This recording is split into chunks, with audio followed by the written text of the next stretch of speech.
In just a 4-year period, taxpayers through the state's insurance fund paid nearly $8 million to about 2,000 people who suffered damages, injuries, and even death due to the state of Tennessee's negligence. And that's according to claim records obtained by our community watchdog. Nate Morabito's investigation found one state agency in particular is responsible for a third of that expense. It's an agency that impacts every one of us every day. That State Department is one of almost 100, from East Tennessee State University to the Highway Patrol, where negligence is costing you money. This is what $37,000 worth of negligence looks like. A Kingsport wreck caused by a state trooper with a history of crashes.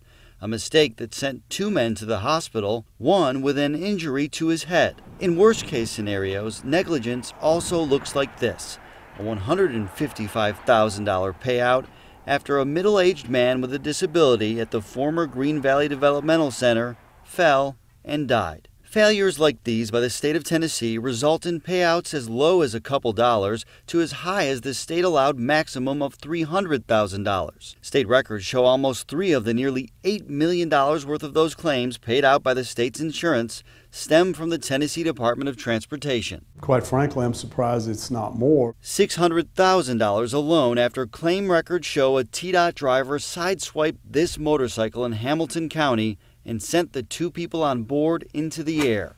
One suffered a traumatic brain injury. We had one where the guardrail was gone, the man broke his back, had substantial medical. In recent years, attorney Tom Jesse says he's handled more than 24 claims against the state, including this pending lawsuit. It involves 2 cars that crashed in Elizabethton. He represents the plaintiff, but the driver of the other car, as part of her defense, argues a temporary road change with inadequate signage made the highway defective and unreasonably dangerous. It's also partly the state's fault because of design or the way it's built. The state's contractors deny any fault. The Risk Management Fund covers every state entity from a state cabin at a public park all the way up to Neyland Stadium. The Tennessee Department of Treasury handles all state claims, including those for TDOT. They do have the most exposure to risk. Claims that include negligent highways and bridges. A pothole claim would also be considered a negligent highway bridge condition. To dangerous highway conditions and negligent operation of vehicles and machinery. We're the state agency that seems to have direct impact or direct relationship with the public on a daily basis. That direct impact includes 3,000 TDOT trucks in charge of 15,000 highway miles. From patching potholes to repairing bridges, TDOT maintains crews are constantly making improvements and can now make even more thanks to last year's gas tax increase that will fund almost 1,000 road and bridge projects. They work to try and keep people as safe as possible, so that, that's our mission.